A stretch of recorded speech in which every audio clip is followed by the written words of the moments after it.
नमस्कार दोस्तों, कैसे हैं आप लोग। आज की इस वीडियो में मैं आपके साथ लेमन ट्री कंपनी के चार्ट के बारे में डिस्कस करने जा रहा हूँ। देखिए, यहाँ पर मैंने जो चार्ट ओपन किया हुआ है ये डे का चार्ट है। इस डे के चार्ट में जो आपको रेड कलर की ये कैंडल नज़र आ रही है, आज की कैंडल यानी कि 16 जून की ये कैंडल बनी हुई है। और आज के दिन में स्टॉक के अगर हम ओपनिंग प्राइस के बारे में बात करें तो स्टॉक का प्राइस 138 रुपये 48 पैसे पर ओपन होता है। हाई लगा है 139.49 का, लो है इसका 135.91 का, और क्लोजिंग होती है 137.76 की। यहाँ पर रेड कलर की कैंडल क्यों बनती हुई नजर आई है, क्योंकि यहाँ पर जो ओपनिंग प्राइस यहाँ पर जो है ग्रेटर देन हो गया क्लोजिंग प्राइस के, जिसकी वजह से यहाँ पर आपको एक रेड कलर की यहाँ पर कैंडल फॉर्म होती हुई नजर आ रही है। अब हम बात कर लेते हैं इस स्टॉक के जो है 52 वीक हाई या 52 वीक लो के बारे में। देखिए, इस स्टॉक का जो 52 वीक हाई देखने को मिल रहा है अभी है 159.02। 52 वीक लो के बारे में बात करेंगे तो वो निकल कर आ रहा है 114 रुपये 3 पैसे। इसका मतलब कि जो स्टॉक का जो अभी का करंट प्राइस है अपने 52 वीक लो के ऊपर ट्रेड कर रहा है, जो कि इसके लिए एक पॉजिटिव पॉइंट है। यहाँ पर जो आपको ये ब्लू कलर की और रेड कलर की जो लाइनें नज़र आ रही हैं, ये ब्लू कलर की जो लाइन नज़र आ रही है, ये है 50 डेज़ मूविंग एवरेज। और जो नीचे रेड ब्लैक कलर की जो लाइन नज़र आ रही है, ये है 200 डीएमए की लाइन। इसका मतलब कि स्टॉक का जो अभी का करंट प्राइस है अपने 200 डीएमए के ऊपर ट्रेड कर रहा है। और अभी के आज के उसमें देखेंगे तो अपना जो 50 डेज़ मूविंग एवरेज है, उसके नीचे ट्रेड करते हुए नज़र आ रहा है। कुछ लोगों ने मेरे से पूछा है कि इस स्टॉक के अंदर क्या तेज़ी बन सकती है? क्या हमें फ्रेश एंट्री बन सकती है इस स्टॉक के अंदर? देखिए, मैं आपको साफ-साफ बता देता हूँ कि इस स्टॉक के अंदर फ़िलहाल मुझे अभी किसी भी तरह की फ्रेश एंट्री बनती हुई नज़र नहीं आ रही है, क्योंकि ये स्टॉक काफ़ी टाइम से जो है एक रेंज में ही ट्रेड कर रहा है। जब तक ये स्टॉक का प्राइस इस रेंज को ब्रेक नहीं करेगा, तब तक इस स्टॉक के अंदर किसी भी तरह की तेज़ी मुझे आने की पॉसिबिलिटी नज़र नहीं आ रही है। हाँ, मैं इस वीडियो में आपको थोड़ा-सा जो है सपोर्ट और रेजिस्टेंस के बारे में डिस्कस कर लेता हूँ। देखिए, यहाँ पर अगर हम बात करें सपोर्ट के लिए, तो कल के लिए अगर हम बात करें कल या परसों के लिए सपोर्ट क्या हो सकता है? देखिए, इसके लिए जो इमीडिएट जो सपोर्ट निकल कर आ रहा है, इमीडिएट यानी कि इंट्राडे या आप नेक्स्ट डे के लिए 1 या 2 दिन के लिए जो इमीडिएट यहाँ पर सपोर्ट निकल कर आ रहा है, वो है 133.65। ये इसके लिए जो है पहला सपोर्ट के तौर पर काम करेगा। अगर स्टॉक का प्राइस इस लेवल को ब्रेक कर देता है, तो स्टॉक का जो प्राइस है 129.71 तक डे के यहाँ पर तक आ सकता है, अगर मार्केट में किसी भी तरह की कोई बैड ग्लोबल न्यूज़ नहीं आती है।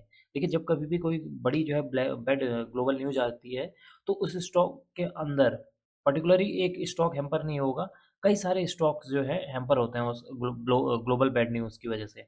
तो हो सकता है कि अगर किसी भी तरह की जो है बैड ग्लोबल न्यूज़ नहीं आएगी, तो स्टॉक के लिए जो पहला यहाँ पर सपोर्ट के तौर पर काम करेगा कल या परसों के लिए, वो है इंट्राडे के तौर पे यहाँ 133.65 इसके लिए सपोर्ट के तौर पर काम करेगा। नेक्स्ट सपोर्ट यहाँ पर निकल कर आ रहा है 129.71। ये तो है आपका अगर किसी के पास 1 या 2 दिन के लिए किसी ने ले रखा है, उसके लिए यहाँ पर सपोर्ट देखने को मिल रहा है। अगर किसी को जो है लंबे टाइम के लिए रखा हुआ है उसने 1 हफ्ते या 2 हफ्ते के लिए, तो उसके लिए यहाँ पर जो सपोर्ट निकल कर आ रहे हैं, वो है इमीडिएट सपोर्ट यहाँ पर जो निकल कर आ रहा है, वो है 121। और सेकंड जो इमीडिएट यहाँ पर सपोर्ट निकल कर आ रहा है, वो है 115।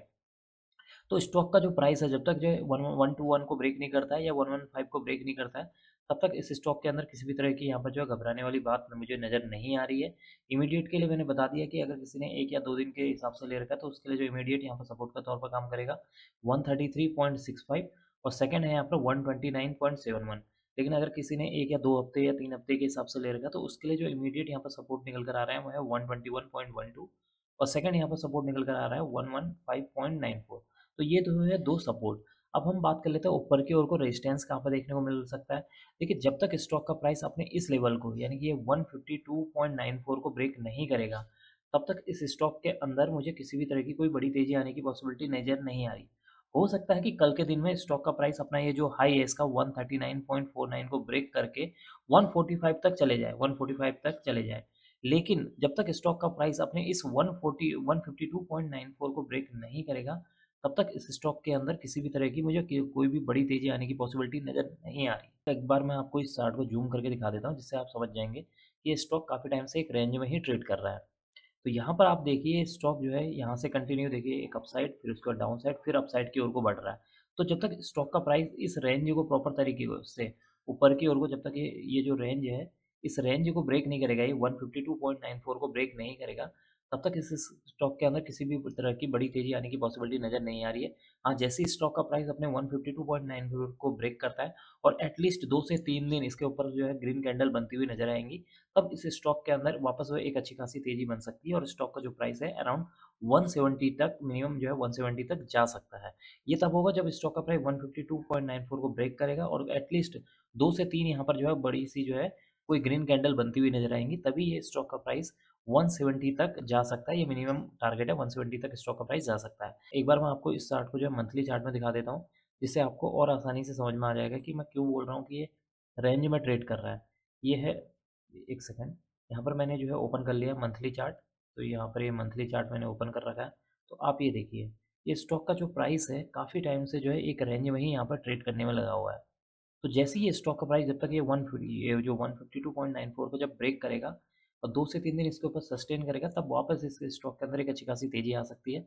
स्टॉक का प्राइस मिनिमम जो है 170 तक जा सकता है। अगर किसी भी तरह की उस समय जब ये स्टॉक का प्राइस 152.94 को ब्रेक करेगा, उस समय किसी भी तरह की कोई बैड ग्लोबल न्यूज़ नहीं आई होगी, तभी स्टॉक का प्राइस जाएगा। एक बात हमेशा ध्यान रखना कि जो मैं आज आपको सपोर्ट एंड रेजिस्टेंस बता रहा हूँ, ये नॉर्मल मार्केट के हिसाब से बता रहा हूँ। अगर किसी भी तरह की कोई बैड ग्लोबल न्यूज़ आती है, तो वो कोई भी सपोर्ट काम नहीं करेगा, क्योंकि ऐसा नहीं है कि केवल यही स्टॉक हैम्पर होगा उस बैड ग्लोबल बैड न्यूज़ से। कई सारे स्टॉक जो है हैम्पर होंगे। तो उस समय क्या होता है कि इस तरह के जो सपोर्ट होते हैं वो काम नहीं करते हैं। उस समय केवल आपकी जो नॉलेज है, आपके पास कितनी नॉलेज है, आप किस हिसाब से उस स्टॉक्स को ट्रेड कर सकते हैं या उस स्टॉक के अंदर जो ट्रेंड चल रहा है उसको समझ सकते हैं, या जो ग्लोबल बैड न्यूज़ आई है उसका इम्पैक्ट कहाँ तक पड़ सकता है, कहाँ तक वो स्टॉक गिर सकता है। वो आप तभी अनुमान लगा सकते हैं जब आपके पास स्टॉक मार्केट की प्रॉपर नॉलेज होगी। अगर आपके पास स्टॉक मार्केट की प्रॉपर नॉलेज नहीं होगी, तब अगर ग्लोबल बैड न्यूज़ अचानक में आई, तो उस वक़्त आपको समझ में नहीं आएगा यहाँ पर जो स्टॉक है, कोई भी स्टॉक है अगर आपके पास है, उसको स्क्वायर ऑफ करना है, नहीं करना है, आपको उस समय समझ में नहीं आएगा। हो सकता है कई बार क्या होता है कि लोग जो है ग्लोबल बैड न्यूज़ बेकार आई है करके, तो उसकी वजह से क्या होता है कि स्टॉक को पोज़ीशन अपनी स्क्वायर ऑफ कर देते हैं। स्क्वायर ऑफ पोज़ीशन कर देते हैं, लेकिन उनको जैसे ही स्क्वायर ऑफ करते हैं, अगले या 2 1 या 2 दिन के बाद वापस स्टॉक जो है तेज़ी से ऊपर की ओर को भागने लग जाता है। तो ये सारी चीज़ें क्रिएट तभी होती है जब आपके पास एक प्रॉपर नॉलेज नहीं होती है। तो इस बात का ध्यान रखना कि ये जो मैंने सपोर्ट एंड रेजिस्टेंस बताए हैं, ये आज के हिसाब से बता रहा हूँ। अगर किसी भी तरह की ग्लोबल बैड न्यूज़ निकल कर आती है, तो उस समय इस तरह के जो सपोर्ट एंड रेजिस्टेंस है, वो किसी भी तरह के सपोर्ट एंड रेजिस्टेंस काम नहीं करेंगे।